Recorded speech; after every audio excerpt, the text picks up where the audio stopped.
Ipinapakita sa atin sa mabuting balita ang katalinuhan ni Hesukristo, yung kanyang wisdom na tinatawag, na para bang hindi mo pa po mapabubulaanan ang kanyang mga sinasabi. May tatak na pagkadalubhasa ang kanyang mga sagot, kaya wala nang nagtatanong sa kanya. Siguro sila'y natatakot dahil magaling kung sumagot si Jesus. Pero siyempre ang pinupunto ng mabuting balitang ito ay hindi lamang yung utos, kundi yung pagsasabuhay nito. At mahalaga talaga na ang 10 utos ay mabigyan natin ng parang pinakabuod tulad ng ginawa ni Jesus. Na una ay ang pagmamahal sa Diyos at ang ikalawa ay pagmamahal sa tao. Kung meron mang tinatawag na prioridad, yun ang dapat unahin. At sinasabing napakalinaw na dapat unahin ang Diyos. Dahil hindi naman tayo pwedeng magmahal sa kapwa na totoo. Yung totoong pagmamahal, hindi romantic love o ano pa mang uri ng pagmamahal, kundi yung pagmamahal na tulad ng pagmamahal ng Diyos, malibang mauna tayong magmahal sa Diyos dahil ang biyaya ng pagmamahal ay nagmumula sa Kanya. Ibinubuhos at pinupuno tayo ng Diyos sa ating puso't kaluluwa ng pagmamahal na ito upang sa ganon makapagmahal din tayo ng ating kapwa. Kaya hindi talaga pwedeng paghiwalayin ang pagmamahal sa Diyos sa pagmamahal natin sa kapwa.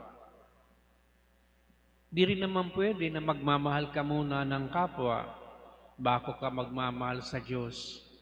Sapagkat kapag nakita mo na ang mga depekto ng iyong kapwa-tao, yung mga kasalanan niya at kasamaan, ang hirap na at parang di mo na siya matatanggap. Pero pag nauna ang pamamahal sa Diyos, kahit yung depekto, kaya mong sikmurain.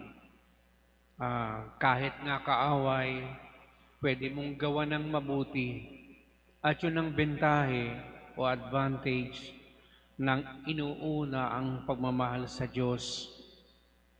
At ang pagsunod sa utos na ito, ika nga ng mabuting balita ngayon, ay higit pa sa mga susunuging handog na kahit tayo magsimba ng magsimba, kung di naman tayo sumusunod sa utos ng Diyos, parang walang saysay din yung ating mga pagsisimba dahil kinakailangan ngang mangyari sa totoo, sa turing at sa gawa ang utos ng Panginoon. Sinasabi na mga 50% raw sa mga Pilipino ang naniniwala sa diborsyo. At meron sila namang karapatan kung anong gusto nilang paniwalaan. Pero kakaunti yung mga tao na totoong naniniwala sa kasagraduhan ng kasal.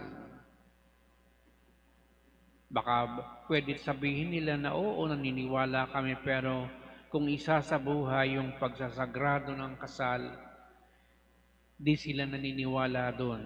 Gusto pa rin nilang kung pwede maghiwalay na lamang sila. Dito pumapasok yung pagsunod sa utos. Dapat mauna talaga tayo magpahalaga sa utos ng Diyos na nagsasabi ang pinagsama ng Diyos ay huwag paghiwalayin ng tao. Yun ang pinaka-basic tenet ng turo ni Kristo. At kung di tayo naniniwala doon, ay di siyempre maniniwala tayo sa kabaliktaran nito. Maniniwala tayo sa hiwalayan at sa diborsyo na ginagawang batas ngayon. Yan ang totoo niyan. Hindi porke ikaw ay nagsasabing, oo, alam ko yan, pero hindi man ako naniniwala sa ganyan. Pero ngayon ito ang sinasabi ng kautusan, dapat nating unahin ang utos dahil ang mga handog na ating ibinibigay at iniaalay sa Diyos ay nawawala ng saysay kung totoong walang pagsasabuhay at pagkakakitaan ng katuparan ng mga utos ng Diyos sa atin. Huwag kang papatay pero ang dami namang kumikitil ng buhay. Pati mga ina na naglalaglag ng anak. Pero nandun ang utos ng Diyos, pero hindi sila binabaliwala nila ito sa mga pagkakataon na sila'y naiipit at nagigipit, dala kuminsan ng kahinaan o kawalan. Diyan pumapasok mga kapatid ang paanyayang ito ng mabuting balita na kapag inuna natin ang ating sariling mga kagustuhan at mga paniniwala, siyempre maisasantabi na natin ang paniniwala at pagtanggap sa mga utos ng Diyos. At doon nagkakaroon tayo ng tinatawag na split level of Christianity. Iba yung sinasabi sa ginagawa. Para lang mga iskriba at mga pariseyo. Iba rin yung kanilang mga sinasabi at itinuturo kontra ang kanilang mga ginagawa sa kanilang mga sinasabi.